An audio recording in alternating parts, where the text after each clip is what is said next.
أعوذ بالله من الشيطان الرجيم. بسم الله الرحمن الرحيم.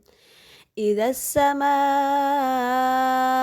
انفطرت وإذا الكواكب انتثرت وإذا البحار فجرت وإذا القبور بعثرت علمت نفس ما قدمت وأخرت.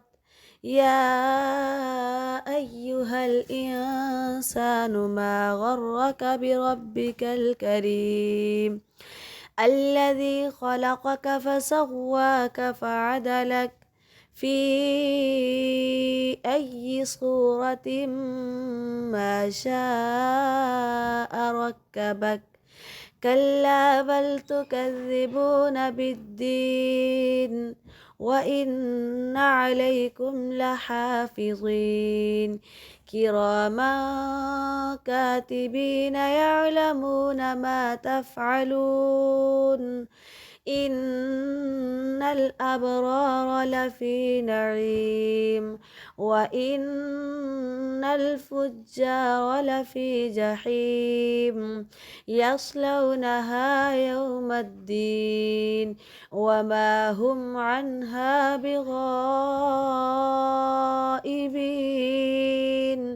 وما أدراك ما يوم الدين ثم ما أدراك ما يوم الدين يوم لا تملك نفس لنفس شيئا والأمر يومئذ لله.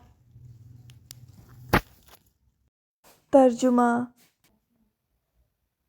जब आसमान फट जाएगा और जब तारे झड़ जाएंगे और जब समंदर बहकर मिल जाएंगे और जब कब्रें उखाड़ दी जाएंगी, इस दिन हर शख्स जान लेगा जो अमाल इसने आगे भेजे थे और जो कुछ पीछे छोड़े थे। ए इंसान, तुझको किस चीज़ ने अपने रब्बे करीम के बारे में धोखा दिया, जिसने तुझको पैदा किया, फिर दुरुस्त किया, फिर तुझे एतदाल पर बनाया, जिस सूरत में चाहा तुझे तरकीब दे दिया। हरगिज़ नहीं, बल्कि तुम रोज़े जज़ा को झुठलाते हो और तुम पर अल्लाह के निगहबान फ़रिश्ते मुकर्रर हैं, यानी मुअज़्ज़ज़ लिखने वाले। वो जानते हैं जो कुछ तुम करते रहते हो।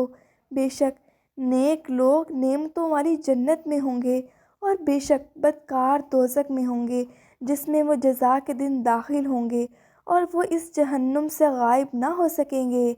और तुम्हें क्या मालूम वो बदले का दिन कैसा होगा। फिर कहा जाता है कि तुम्हें क्या मालूम वो बदले का दिन कैसा है।